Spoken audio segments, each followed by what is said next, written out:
ce qui n'est pas très glorieux, c'est les 3 heures qui viennent de se passer. Parce que moi, je vous plains, il y a eu 3 heures où il a joué à l'Arlésienne et vous allez avoir 2 heures où vous allez commenter quelqu'un qui a joué à l'Arlésienne, c'est-à-dire qui n'a rien annoncé, qui a parlé dans le vide, qui n'a aucune prise sur la situation. C'est ça qu'il a montré, que ce soit sur Arcelor, sur la situation économique. Bon, donc bon courage. Moi, j'ai un quart d'heure. Bon courage à vous aussi pour commenter. Oui, mais moi, ça va aller. Mais je veux dire, c'est assez sidérant parce que tout le monde attendait un référendum. Il finit sur un référendum. Bon, très franchement, qui est une porte ouverte parce que à l'Assemblée, théoriquement, ça devrait passer la fin de vie.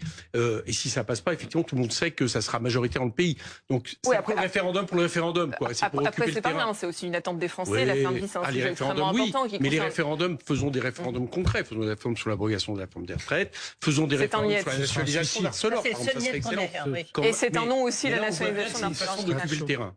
Sur les prisons, alors là, c'est extraordinaire. Il prend la proposition la plus ridicule de M. Darmanin, c'est-à-dire l'idée de faire payer les prisonniers, que même Dupond-Moretti a expliqué en demandant on va faire payer quoi, les rats, les matelas des Français, contribuer à leur frais pénitentiaires. Voilà, il reprend tous les côtés les plus bêtement répressifs actuels.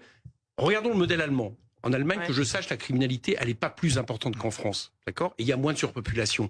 Il y a 75% des prisonniers allemands qui travaillent, 28% en France. Il y a moins de surpopulation. Donc peut-être que la question, vu que la prison, en plus, est criminogène, c'est peut-être déjà de se demander comment on fait en sorte qu'il y ait un peu moins de prisonniers dans les prisons et non pas d'aller louer des prisons à l'extérieur, ce qui ne va pas améliorer d'ailleurs notre déficit. Donc tout ça me semble, voilà, de genre d'annonce que vous n'avez rien annoncé. Ça coûtera moins cher d'aller louer des prisons à l'extérieur que de créer de nouvelles places de prison. Oui, mais peut-être que ce qui coûterait moins cher, c'est qu'il y a peut-être des gens qui n'ont rien à faire en prison, d'accord ? Et il n'y a pas que les délinquants fiscaux, puisque j'ai cru comprendre que, de ce point de vue-là, M. Darmanin exclut qu'ils y soient, qui pourraient avoir des peines de substitution. On pourrait revenir sur une vision où la prison sert aussi à la réinsertion et pas ça sert à punir. Il y a beaucoup de gens qui devraient être, par exemple, dans des hôpitaux psychiatriques. Les questions de santé mentale sont centrales en prison. Si on avait de l'argent à mettre, ça serait sur le psy dans ce pays. La nationalisation d'ArcelorMittal. Il dit non, hors de question. Apporter des garanties, avoir une politique européenne qui protège notre acier, oui, mais non à la nationalisation parce que ça ne résoudra pas les problèmes de rentabilité d'ArcelorMittal. Actuellement, ça va être résolu. C'est-à-dire que dans 2030, on n'a plus de sidérurgie dans le pays. Je vous l'annonce. Si on laisse faire tel que c'est. Voilà. Et ce que je vous dis est très concret. J'étais hier à Bercy pour voir tous les dossiers ArcelorMittal avec Charles de Courson, Aurélie Trouvé. Voilà. On a tout vu, tout épluché. Alors, premier constat, il y a quand même eu environ 800 millions d'aides de l'État, tout confondu, exonération, CIR, les aides directes de l'État ArcelorMittal depuis 2020. Donc déjà une première interrogation. Une boîte qui fait comme ArcelorMittal, qui fait des dividendes, qui reçoit des aides de l'État, on peut se demander si c'est normal qu'elle supprime des emplois. Deuxième constat. Actuellement, le plan de décarbonation, qui s'il ne fonctionne pas d'ici 2030, il n'y a plus ArcelorMittal, il n'y a plus de sidérurgie à Dunkerque, il a du plomb dans l'aile. Je vous l'annonce, tel que c'est parti. Parce que Arcelor met des conditions par rapport à ses taux de profit qui dépendent de décisions européennes. Nul n'est sûr. Le chef de l'État a annoncé quelque chose tout à l'heure, à 15% au niveau des tarifs douaniers de protection. Il a annoncé qu'il en avait discuté avec Ursula von der Leyen. Mais pour l'instant, je vous assure que rien n'est garanti. Et là, de mon sentiment, aujourd'hui, Arcelor ne va pas honorer ce contrat parce qu'il va dire les conditions ne sont pas résolues. Donc, si vous dites à l'avance, dès le départ, il ne fera pas question de nationalisation. Vous dites, j'ai pas de plan B, inutile de dire que vous mettez les menottes par rapport à ArcelorMittal, qui a quand même fait le coup par rapport à Sarkozy, qui a fait le coup par rapport à Hollande. Et là, s'ils font le coup par rapport à la France, on ne fabrique plus d'acier dans ce pays. C'est ça la réalité. Dans un moment de désindustrialisation. Après, lui, ce qu'il dit, Edwige, c'est que c'est une crise de l'acier historique qui est européenne et que ça se décide pas au niveau mais français. les Allemands, figurez-vous, au moment où on se parle, on va parler de budget, les Allemands mettent 500 milliards d'euros d'investissement. Alors certes, notamment pour la défense, etc. Nous, on met zéro. Et dans les infrastructures. Le chef de l'État, ça coûte 1 milliard a priori, à peu près, de nationaliser ArcelorMittal. Je vous ai dit, on a mis 800 millions d'euros d'aide. On est prêt à mettre 850 millions d'euros pour décarboner. Eh ben, moi, si ArcelorMittal n'honore pas son contrat, je dis que tout est préférable au fait qu'on n'ait plus d'acier dans ce pays, y compris la nationalisation. Oui, et ça, le chef de l'État, en l'excluant quelque part dans le rapport de force qu'il y a avec une entreprise, excusez-moi, mais il se désarme totalement. C'est inexplicable. Je vais vous expliquer quelque chose. Aujourd'hui, ArcelorMittal dit, là encore, c'est les documents que j'étais voir hier, il nous faut 9,2% de profit, de bénéfices pour être viable. Dans les 9,2%, il y a une part d'investissement, ça c'est normal, tout le monde en a besoin, mais il y a aussi ce qui nourrit les dividendes. Bon.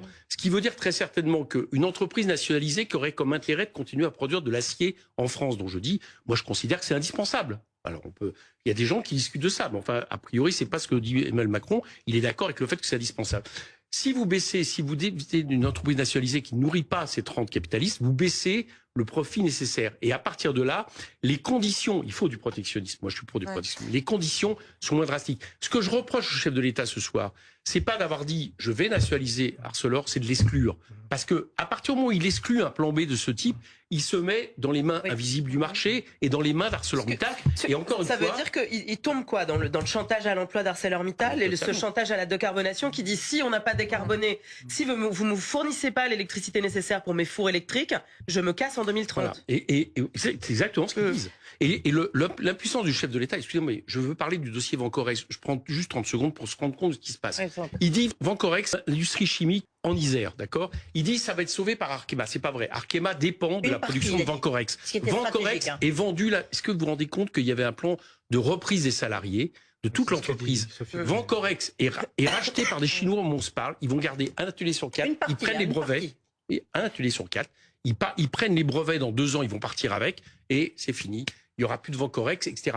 Ce n'est pas possible d'avoir cette politique par rapport à un moment dans l'histoire, au niveau mondial, où on voit bien qu'il faut reconquérir une souveraineté industrielle. Mais il défend quand même son bilan en matière d'emploi, industriel. Il dit que sa politique, il dit chiffre à l'appui, il a montré ce fameux graphique, que sa politique a permis de créer plusieurs millions d'emplois industriels nets depuis 2017, qu'il a baissé de 2 points le taux de chômage dans notre pays, et qu'on est aujourd'hui le pays le plus attractif d'Europe grâce à sa politique. Tout est faux. Excusez-moi, tout est faux, c'est de la propagande. Donc ces chiffres sont... Oui, c'est faux. Il y a un an, mars 2024, Bruno Le Maire nous disait qu'il est maintenant pour la nationalisation d'Arcelor. Il vient de le dire.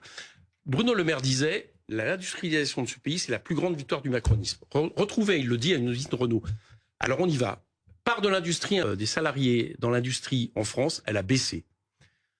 L'emploi net, l'an dernier, effectivement, avait encore augmenté, mais cette année, avec les plans de licenciement, maintenant, on doit être à peu près à moins 15 000, moins 20 000 par rapport à 2017. Et vous me parlez de l'investissement étranger. Est-ce que vous savez que l'investissement étranger, c'est en termes de nombre d'entreprises, mais pas en termes de valeur produite, ni de salle, ni d'emploi. Là-dessus, on est juste dans la moyenne européenne.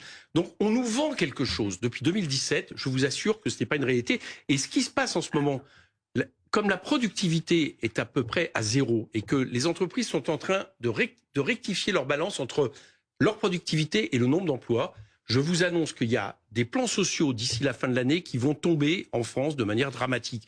Donc, malheureusement, ce bilan, moi je préférerais que ce soit le cas. Je ne souhaite pas le malheur pour mon pays. Ce bilan n'est pas vrai. On n'a pas industrialisé. On est même peut-être à la veille d'une désindustrialisation massive dans ce pays. C'est pour ça que je tire la sonnette d'alarme. Sur le conflit au Proche-Orient, sur la situation à Gaza, il refuse pour l'instant de qualifier ce terme de génocide. Il dit voilà, moi je laisse ça aux historiens. En revanche, il a des mots très forts contre Benyamin Netanyahou. Il dit c'est une honte. Je ne pense pas que ce soit les historiens. Ils ne devraient pas dire ça. C'est l'ONU. C'est l'ONU, oui. D'accord. Et l'ONU, pour l'instant, on est au niveau de la Cour de justice internationale sur un risque génocidaire. Alors on verra comment ça évolue. Disons que ça va pas dans le bon sens, on va dire, depuis janvier dernier. Il y a eu une déclaration mais il a une condamnation d'un humanitaire de l'ONU, le chef des opérations humanitaires de l'ONU, qui a dit qu'il fallait empêcher le génocide. Donc, il y a eu des mots très forts, une condamnation très forte de la politique de Netanyahou. D'accord, ça, quelque part on peut pas attendre l'avance. Mais par exemple ce soir, on pourrait peut-être qu'ils nous disent une date où il va reconnaître la Palestine. Pour l'instant, il l'a pas reconnue. Ça, au moins, c'est quelque chose qu'il pourrait faire concrètement, puisqu'il y a des annonces. Ça aiderait dans la situation. Bon, là-dessus, c'est le minimum qu'il peut nous faire. Je vais juste dire une chose, vous parlez au niveau économique, au niveau du budget, ça m'inquiète beaucoup aussi. Parce que la seule chose qu'il a envisagée ce soir, c'est l'augmentation de la TVA, qui est la mesure la plus stupide possible. La TVA sociale. Oui. On remet ça sur la table. Il a prononcé le mot. Oui, mais bon, c'est ce qu'on a plus ou moins compris. Il exclut manifestement d'aller taxer ceux qui, depuis 2017, quand même, ont beaucoup gagné leur vie avec Emmanuel Macron sans enrichir le pays, c'est-à-dire ça se compte en quelques milliers de personnes. Et par contre, la TVA a un double problème. C'est pas seulement l'impôt le plus injuste, mais c'est un impôt qui attaque la consommation populaire. Or, en France, contrairement à l'Allemagne, ce qui est le feu de notre économie, c'est la consommation populaire. Exact. Si vous baissez la consommation populaire, alors là, je peux vous assurer que c'est terminé. Mais alors attendez, parce que c'est ce qui avait été proposé par le patron de l'organisation patronale du 2P, qui disait la TVA sociale, mais la TVA pas sur l'alimentaire, mais sur certains produits, notamment le luxe. Oui, mais moi je pense qu'il faut pas. En l'occurrence, ça n'attaque pas la consommation des Français. C'est pas ce qu'il a annoncé ce soir. Moi je pense que là, il n'aborde pas aussi bien la question budgétaire qui nous est posée. Elle est très simple, je la résume, je l'ai dit tout à l'heure. C'est que vous avez les principaux États dans le monde qui sont en train de mettre le paquet pour investir, pour réagir à Trump, justement, et que nous, on ne va pas le faire. Voilà, nous, on regarde une politique d'austérité. On se retrouve dans un an, si vous voulez. On va voir le bilan. C'est un bilan catastrophique. Et ça, Emmanuel Macron, ce soir, je trouve qu'il ne prend pas, il ne prend pas suffisamment en compte le fait qu'on a changé de période historique. Voilà, c'est ça que je lui reproche. Il n'est pas à la hauteur de l'histoire. Sinon, il aurait annoncé des mesures, j'allais dire, un peu plus disruptives pour aller vite.